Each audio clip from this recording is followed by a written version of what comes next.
The first trap activation of this game occurred when black was trying to protect their pawn on the e5 square. They moved their pawn to the d6 square and it was lost to a pawn landmine.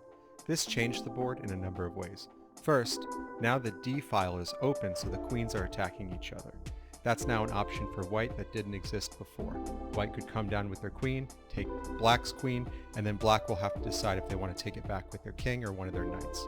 Second, now there's one less defender on the e5 pawn. The e5 pawn is central in the board, and it's allowing black to control the center, which is very strong in the game of chess. White has a rook and a knight both attacking that e5 pawn, and black only has 2 knights defending it. If white decides to take out one of those knights with their bishop, then that pawn is a sitting duck and white can control the center of the board. The second trap activation of this game happened on the h5 square. Black moved their pawn to the h5 square and lost it to a pawn landmine. This is a double-edged sword for black because 1, it opens up their rook on the h file to come down, which is the same side of the board that white's king is. So that could help a little bit in the future. However, that's also the side of the board that black's king is on, and now black has 1 less pawn that can defend them. White moved their pawn to h3 to attack black's bishop on g4, and a pawn landmine activated, removing their pawn. Now, this is the first piece lost to a landmine by white. However, Stockfish shows that black now has an advantage in this game. That might have to do with the rook on h8. That rook now controls that entire file, and there aren't any pawns in the way. This means that that rook has power to go after white's king.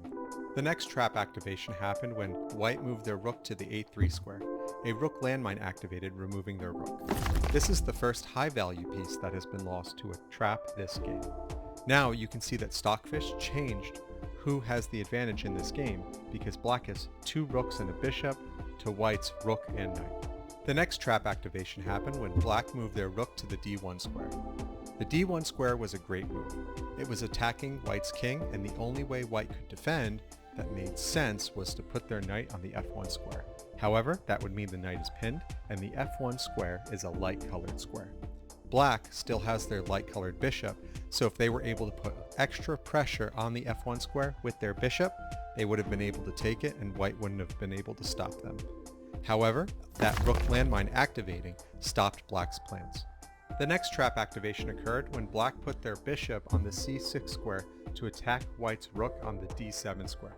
A bishop landmine activated, removing black's bishop. The next trap activation happened when white lost their pawn on the f4 square. White was attempting to corner black's rook by moving their pawn up, reducing the number of squares that black's rook could move to safely. However, a pawn landmine activated, removing white's pawn. The last trap activation of this game occurred when black moved their rook to c8.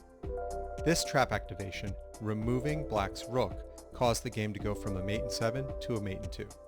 If you like these trap activations, please remember to stay in touch by subscribing.